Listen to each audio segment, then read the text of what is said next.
എല്ലാവർക്കും നമസ്കാരം. ഞാനിന്ന് മണിക്കുട്ടിയും കൊണ്ട് ഞങ്ങളുടെ വീടിനടുത്തുള്ള ഒരു അമ്പലത്തിൽ വന്നിരിക്കുകയാണ്.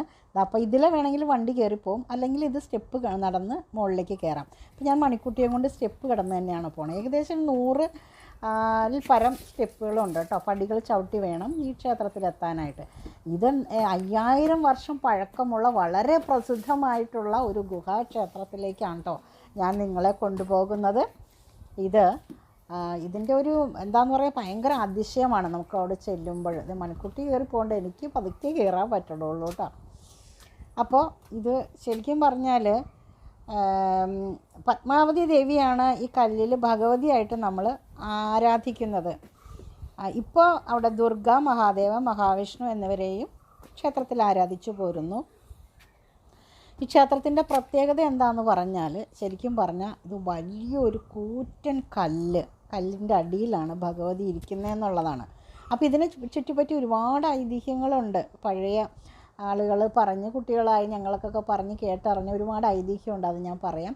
ഇപ്പോൾ എന്തായാലും നമ്മൾ ക്ഷേത്രത്തിൻ്റെ അവിടെ എത്തി. പക്ഷേ സമയം ഇപ്പോൾ 4 മണിയായിട്ടുള്ളൂ. അപ്പോൾ നമുക്ക് നട തുറന്നിട്ടില്ല. അതുകൊണ്ട് തന്നെ നമുക്ക് ആ ഭാഗത്തേക്ക് കയറാൻ പറ്റില്ല. കാരണം ഒരു ചുവപ്പ് ഗ്രില്ല് പോലെ കാണുന്നില്ല, അതാണ് ക്ഷേത്രത്തിൻ്റെ നട. ഞങ്ങളിപ്പോൾ നിൽക്കുന്നത് താഴെയാണ്. അപ്പോൾ നമുക്ക് താഴത്തുനിന്ന് അപ്പുറ വശത്തു കൂടെ കയറി പാറയുടെ അമ്പലത്തിൻ്റെ ബാക്ക് വശമൊക്കെ ചുറ്റിക്കറങ്ങി വരാം. ഇതിപ്പം നമ്മൾ കയറുമ്പോൾ വലതുവശത്തുള്ള ഭാഗമാണ് കേട്ടോ ഈ കാണുന്നത്. അപ്പോൾ മൺകുട്ടി അവിടെ പോസ്റ്ററിൽ എന്തൊക്കെ വായിച്ചോക്കുന്നുണ്ട്. ഇവിടെ നിന്ന് താഴോട്ട് പോകുമ്പോൾ തണ്ടോ നല്ല ഇറക്കാണ്. അപ്പോൾ ഇതൊരു കുന്നുപോലത്തെ ഒരു സ്ഥലമാണെന്ന് അർത്ഥം. അപ്പോൾ BC 3-ാം നൂറ്റാണ്ടിലേതാണെന്ന് വിശ്വസിക്കപ്പെടുന്നതാണ് കേട്ടോ ഈ ക്ഷേത്രം. കേരളത്തിലെ സമ്പന്നമായ ജൈന പാരമ്പര്യത്തിൻ്റെ ഒരു തിരുശേഷിപ്പ് കൂടിയാണ് ഇവിടെ. 23-ാമത്തെ തീർത്ഥങ്കരനായിട്ടുള്ള പാർശ്വനാഥൻ്റെയും 24-ാമത്തെ തീർത്ഥങ്കരനായ വർദ്ധമാന മഹാവീരൻ്റെയും ശില്പങ്ങൾ ഈ ക്ഷേത്രത്തിലുണ്ടെന്ന് ഞാൻ ശരിക്കും നമ്മൾ സൂക്ഷിച്ചു നോക്കിയാൽ കാണാതിരിക്കും. ഞാൻ കണ്ടിട്ടില്ല. പത്മാവതി ദേവിയാണ് ഇവിടുത്തെ ദേവിയെന്ന് ഞാൻ നേരത്തെ പറഞ്ഞല്ലോ. ക്ഷേത്രത്തിൻ്റെ മേൽക്കൂരയായിട്ട് കാണുന്നത് എന്താണെന്ന് വെച്ചാൽ കൂറ്റൻ പാറയാണ്. ആ പാറയിൽ കൊത്തിയെടുത്ത ബ്രഹ്മാവായിട്ട് നമ്മൾ ആരാധിക്കുന്നു. ദക്ഷിണേന്ത്യയിൽ ആഞ്ഞടിച്ച ജൈന സന്യാസിമാരുടെ തിരമാലകളൊക്കെ ഉൾക്കൊള്ളുന്ന സങ്കേതങ്ങളിലൊന്നാണ് ഈ ഗുഹാക്ഷേത്രം. ഈ ഗുഹാക്ഷേത്രം എന്ന് പറയുമ്പോൾ നിങ്ങൾ സാധാരണ നമ്മൾ കാണുന്ന ഗുഹയായിട്ട് അങ്ങനെ ഇത് ചെയ്യരുത്, അങ്ങനെ വിചാരിക്കരുത്. ഇത് ശരിക്കും വലിയൊരു കൂറ്റൻ പാറയുടെ അടിയിൽ, അതായത് ആ പാറ നമുക്ക് ശ്രദ്ധിച്ചു കഴിഞ്ഞാൽ അറിയാൻ പറ്റും. കണ്ടോ, 75 അടിയോളം വീതി നീളമൊക്കെ ഉള്ള കൂറ്റൻ പാറയാണ്. ഒരു ഏകദേശം 10 ആനയൊക്കെ പിടിച്ചാലും പോരില്ലാത്ത ഒരു സംഭവമാണ്. അത് കണ്ടു കഴിയുമ്പോൾ നമുക്ക് ഭയമാവും. കാരണം അതിൻ്റെ അടിയിൽ കണ്ടോ, ചുമ്മാ കല്ല് വെച്ച് കെട്ടി വെച്ചിട്ടേ ഉള്ളൂ. പക്ഷേ അവിടെ ഒന്നും ആ കെട്ടിലൊന്നും ഈ പാറ നിൽക്കില്ല എന്ന് സാധാരണക്കാരായി നമുക്ക് തന്നെ മനസ്സിലാവും. ചുറ്റും പാറകെട്ടുകളാണ്. പ്രദക്ഷിണ വഴി നമ്മൾ ഈ പോണതെല്ലാം ഈ പാറകളിലൂടെ തന്നെ കടന്നിട്ടാണ് ഇത് പ്രദക്ഷിണം വയ്ക്കേണ്ടത്. അപ്പോൾ കണ്ടോ, അത് ഒരു ചെറിയ ക്ഷേത്രത്തിനൊരു ചെറിയ മേൽക്കൂര മാത്രമേ അത് അപ്പുറത്ത് കൊടുത്തിട്ടുള്ളൂ. ശരിക്കും ഭഗവതി ഇരിക്കുന്നിടത്ത് ഇത് തന്നെ കല്ല് തന്നെയാണ് മേൽഭാഗം കേട്ടോ. അപ്പോൾ മണിക്കുട്ടിക്ക് ഭയങ്കര അതിശയമായി. അപ്പോൾ ഇതിൻ്റെ ചുറ്റിപ്പറ്റിയുള്ള ഒരു ഐതിഹ്യം ഞാൻ പറഞ്ഞു തരാം. അപ്പോൾ അത് കേട്ടപ്പോൾ മണിക്കുട്ടിക്ക് ഒന്നും കൂടെ അതിശയം വന്നു. എന്താണെന്ന് പറയാൻ കാരണം, ഞങ്ങൾ കേട്ടിട്ടുള്ളത് ഈ മലയിലൂടെ, ഈ മേഖലയിലൂടെ കുറേ ആണുങ്ങളിങ്ങനെ പുരുഷന്മാർ നടന്നു പോകും. ഒരു കൂട്ടം പുരുഷന്മാർ ഒരിക്കൽ നടന്നു പോകുമ്പം അവിടെ ഒരു പെൺകുട്ടി അവിടെ ഇരുന്നിട്ട് കല്ല് ഇങ്ങനെ അമ്മാനം ആടുക എന്നാണ് ഞങ്ങളോട് പറഞ്ഞു തന്നിട്ടുള്ളത്. അമ്മാനം ആടിക്കൊണ്ടിരിക്കുന്ന സമയത്ത് ഇവർ ഇതിനെ സൂക്ഷിച്ച് നോക്കിയപ്പോൾ നല്ല സൗന്ദര്യമുള്ള ഒരു നല്ല എന്താ പറയുക, അതിശയിപ്പിക്കുന്ന വിധത്തിലുള്ള സൗന്ദര്യമുള്ള ഒരു കന്യക അവിടെ കണ്ടു എന്നാണ് പറയുന്നത്. ആ കണ്ട സമയത്ത് ഇവർ സൂക്ഷിച്ച് നോക്കിയപ്പോൾ ഇവർക്ക് കണ്ണിൽ ശരിക്കും ക്ലിയറായിട്ട് കാണാൻ കഴിഞ്ഞില്ല എന്നും, ഇവർ നോക്കുന്ന കണ്ടിട്ട് ഈ പെൺകുട്ടി ഈ കല്ലിനടിയിൽ ഒളിച്ചു എന്നാണ് പറയുന്നത്. അപ്പം ഞങ്ങൾക്ക് പറഞ്ഞു തന്നിട്ട് കേട്ടിട്ടുള്ള എങ്ങനെയാണെന്ന് വെച്ചാൽ, കല്ല് അമ്മാനമാടി വരുമ്പം ഒരു കല്ല് താഴെയും ഒരു കൈ മുകളിലാണല്ലോ. അപ്പോൾ ഈ കയ്യിലിരിക്കുന്ന കല്ല് താഴെ ഇടുകയും മുകളിലൂടെ വരുന്ന കല്ല് ദേവി അവിടെ താഴെ ഇരിക്കുകയും ആ കല്ല് മുകളിൽ വന്നിങ്ങനെ നിന്നു എന്നാണ് ഞങ്ങൾ കേട്ടിട്ടുള്ളത് കേട്ടോ. ഐതിഹ്യമാണ്. അപ്പോൾ ഇപ്പം മിത്ത് എന്നൊക്കെ പറയാമല്ലേ അതിന്. അപ്പം അങ്ങനെയാണ് ആ ദേവി അതിനടിയിൽ ഇരുന്നതെന്നാണ്. അപ്പോൾ അങ്ങനെ നിശ്ചലമായി അവിടെ ഇരുന്നു എന്നാണ് അറിയപ്പെടുന്നത്. ആ ദേവിയുടെ അനിയത്തിയും സഹോദരിയായിട്ട് നമ്മളിപ്പോൾ ഇരിങ്ങോൾ കാവിൽ ഭഗവതിയും അങ്ങനെയും പറയുന്നുണ്ട്. അപ്പോൾ എന്ത് തന്നെയാണെങ്കിലും ഇത് നിങ്ങൾ കാണേണ്ട ഒരു സംഭവമാണ്. നിങ്ങൾ പെരുമ്പാവൂർ വരുന്നുണ്ടെങ്കിൽ അവിടെ അടുത്ത് തന്നെയാണ് മേദല എന്ന് പറയുന്ന സ്ഥലത്താണ് കേട്ടോ ഈ കല്ലിൽ ക്ഷേത്രം. അപ്പോൾ അതേ ഇത് നോക്കിയാൽ ഈ കല്ലൊക്കെ തൊടിയിച്ചിങ്ങനെ വെച്ചേക്കണ മാതിരി ഇരിക്കുന്നേ ഉള്ളൂ. അതിൻ്റെ അടിയിൽ നമ്മൾക്ക് പ്രദക്ഷിണ വഴിയിൽ വരുമ്പം ഈ 2 കല്ലിൻ്റെ ഇടയിൽ കൂടെ വേണം നമുക്ക് കടങ്ങി വരാനായിട്ട്. അല്ലേ മണിക്കുട്ടി? അല്ലേ? മണിക്കുട്ടി കൂടെ ഉണ്ട്. മണിക്കുട്ടി ആട്ടോ ഇപ്പോൾ വീഡിയോ ഓടിച്ചുകൊണ്ടിരിക്കുന്നത്. അപ്പോൾ ആ കല്ല് കണ്ടോ, അതിൽ വേണം നമ്മൾ കടന്ന് വരാനായിട്ട്. അപ്പം സൂര്യൻ്റെ ലൈറ്റ് 3:30 മണി വൈകുന്നേരമൊക്കെ ആയിട്ടുണ്ട്. അപ്പോൾ ലൈറ്റ് അടിക്കുന്നതുകൊണ്ട് എനിക്ക് കണ്ണ് ശരിക്കും ഇതാവുന്നില്ല. അതാ കല്ല് കണ്ടോ, ആ കല്ലിരിക്കുന്നുണ്ടോ? അതായത് ഇപ്പുറത്തെ ഒരു മൂല ലേശം തൊട്ടിട്ടേ ഉള്ളൂ, അപ്പുറത്തേക്ക് ഈ ഇരിക്കുന്ന ഒരു കല്ലാണ്. ആ കല്ലൊക്കെ വർഷങ്ങളായിട്ട് 5000 വർഷത്തോളം പഴക്കമുണ്ടെന്നാണ് കേട്ടോ പറയപ്പെടുന്നത്.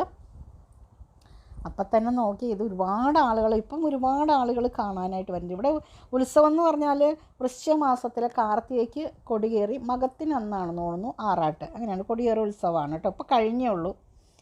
ഇപ്പോൾ അതുകൊണ്ട് തിരക്കുകൾ ഉണ്ട് ഇപ്പോഴും. ഒരു തമിഴ്നാട്ടിലൊരു ഫാമിലി ഇപ്പോൾ ഞാൻ താഴെ വെച്ച് കണ്ടു. അപ്പോൾ അവർ ചാനലിനെ കുറിച്ച് ചോദിച്ചു. അപ്പോൾ ഞാൻ ഈ വീഡിയോ ഇടുമ്പോൾ അവർ കാണാമെന്നൊക്കെ പറഞ്ഞിട്ടുണ്ട്. അപ്പോൾ മേൽക്കൂരയിലെ പാറക്കെട്ടിന് 75 അടി നീളവും 45 അടി വീതിയും, കൃത്യമായിട്ടുള്ള കണക്കുകൾ ഞാനിതിപ്പോൾ ഗൂഗിളിൽ സെർച്ച് ചെയ്തെടുത്തതാണ് കേട്ടോ. 25 അടി ഉയരവുമുണ്ട് പാറക്കല്ല്. അത് ശരിക്കും പറഞ്ഞാൽ ഇതൊരു ദുരൂഹമായിട്ടാണ് ഇത് വായുവിൽ ഈ കല്ലിങ്ങനെ നിൽക്കുകയെന്ന് പറഞ്ഞാൽ എങ്ങും തൊട്ടിട്ടില്ലാത്ത ഒരു കൂറ്റൻ പാറ മേളിൽ നിൽക്കുക എന്നാണ് പറയുന്നത് ഭഗവതി എൻ്റെ അടിയിൽ. വേറൊരു പ്രത്യേകത കൂടിയുണ്ട്. ഈ ഭഗവതിനെ നമ്മൾ ശരിക്കും നടയിൽ നിന്ന് നേരെ നോക്കിയാൽ കാണാൻ പറ്റില്ല. കുറച്ച് ചെരിഞ്ഞാണ് ദേവി ഇരിക്കുന്നത്. അതായത് നമ്മുടെ മണിക്കുട്ടി അതിൻ്റെ അടുത്തുള്ളൊരു പാറയുടെ പുറത്ത് കയറി ഡാൻസ് കളിക്കുന്ന കേട്ടോ കാണുന്നത്. ഞങ്ങൾക്ക് ഭയങ്കര ഇഷ്ടമായി. തൊപ്പിയൊക്കെ വെച്ച് അടിപൊളിയായിട്ട് ആൾ വന്നിരിക്കണേ കേട്ടോ. ടൂറ് പോണ മാതിരിയാണ് അമ്പലത്തിൽ വന്നിരിക്കണത് അല്ലേ. അപ്പോൾ ഇത് 9-ാം നൂറ്റാണ്ടോട് കൂടിയാണ് കേട്ടോ ഇത് ഹിന്ദു ക്ഷേത്രമായിട്ട് രൂപാന്തരപ്പെട്ടതെന്നാണ് പറയപ്പെടുന്നത്. അങ്ങനെയാണ് അറിവ്. പിന്നെ ഇവിടുത്തെ വേറൊരു പ്രത്യേകത, ഇവിടെ പിടിയാനയാണ് എഴുന്നള്ളിക്കാറ് കേട്ടോ. ഈ കല്ലിൽ ക്ഷേത്രത്തിൽ പിടിയാനയാണ്, കൊമ്പനല്ല, പിടിയാണ് എഴുന്നള്ളിക്കുന്നത്. അപ്പോൾ ഈ കല്ല്, പിന്നെ വേറൊരു ഐതിഹ്യമുള്ളത്, ഈ കല്ല് ആനയായിരുന്നു. ആ ആനയാണ് കല്ലാക്കി മാറ്റിയതെന്നും പറയപ്പെടുന്നുണ്ട്. അതിൻ്റെ അടുത്ത് കാണുന്ന ആ കൂറ്റൻ പാറ, ആനയുടെ ആകൃതിയിലുള്ളൊരു കൂറ്റൻ പാറ, അത് കല്ലാക്കി മാറ്റിയെന്നാണ് പറയപ്പെടുന്നത്. എന്തായാലും ഈ വീഡിയോ നിങ്ങൾക്ക് ഇഷ്ടപ്പെട്ടാൽ ലൈക്ക് ചെയ്യുക. ഈ പ്രകൃതിയൊക്കെ ആസ്വദിക്കാവുന്ന, അതുപോലെ തന്നെ ഈ ക്ഷേത്രത്തെക്കുറിച്ച് നിങ്ങൾക്ക് അറിയില്ലെങ്കിൽ അങ്ങനെയുള്ളവർക്ക് നിങ്ങളൊന്ന് ഷെയർ ചെയ്ത് കൊടുക്കണം. ഇത് തീർച്ചയായിട്ടും കണ്ടിരിക്കേണ്ട ഒരു ക്ഷേത്രമാണ്. 5000-ഓളം വർഷം പഴക്കമുണ്ടെന്ന് ഞാൻ പറഞ്ഞു. നിങ്ങളെ കാണുമ്പോൾ ഒത്തിരി ആൾക്കാർ, ഇന്നിപ്പോൾ ഞാൻ പറഞ്ഞില്ലേ കുറേ പേര് തമിഴ്നാട്ടിൽ നിന്ന് വരെയാണ് ഇത് കാണാൻ വന്നിരിക്കുന്നത്. ഞങ്ങളെ സംബന്ധിച്ചിട്ട് ഞങ്ങളുടെ തൊട്ടടുത്തുള്ള ഒരു ക്ഷേത്രമാണ്. അപ്പോൾ വീഡിയോ ഇഷ്ടപ്പെട്ടാൽ ലൈക്ക് ചെയ്യുക. പിന്നെ ഇത് വലിയ ക്യാമറയിലൊക്കെ എടുത്തു കഴിഞ്ഞാൽ കുറച്ചും കൂടെ നന്നായിട്ട് നിങ്ങൾക്ക് കാണാൻ പറ്റും എന്ന് എനിക്ക് തോന്നുന്നു. ഇതിൻ്റെ ഫോണിൽ എൻ്റെ പരിമിതിയിൽ നിന്നുകൊണ്ട് ഞാനൊരു വീട്ടമ്മയായിട്ട് ഇത്രയൊക്കെ എടുക്കാൻ പറ്റി, ഇത് തന്നെ വലിയൊരു ഭാഗ്യമായിട്ട് ഞാൻ കാണുന്നു. കണ്ടോ, ആ ക്ഷേത്രത്തിൻ്റെ കല്ല് നോക്കി, മേൽഭാഗം കല്ലാണ്, അതിൻ്റെ അടിയിലിങ്ങനെ ഭിത്തി കെട്ടി മുട്ടിച്ചിട്ടുണ്ട് എന്ന് മാത്രമേ ഉള്ളൂ. 2 നടയും ഇപ്പോൾ നമുക്കിവിടെ നിന്നാൽ കാണാം. ആദ്യം ഇവിടെ നിന്ന് നോക്കുമ്പോൾ ആദ്യം കാണുന്നത് ഗണപതി ഭഗവാന്റെയാണ്, അപ്പുറത്ത് ദേവിയുടെ നടയാണ്. ഇതാ കണ്ടോ, ദേവിയുടെ വിഗ്രഹം കുറച്ച് ചെരിഞ്ഞിട്ട് ഇതാ ലേശം കാണാം അവിടെ നിന്ന് നോക്കിയാൽ. ഇതിൻ്റെ അടിയിൽ ഇതേ കുട്ടികളിപ്പോൾ ഈ സൗവർണികയിലൊക്കെ നമ്മൾ കല്ലുകൾ അടുക്കി വെക്കില്ലേ, അതുപോലെ കുട്ടികളാണോ വലിയവരാണോ അടുക്കിയൊക്കെ വെച്ചിട്ടുണ്ട്.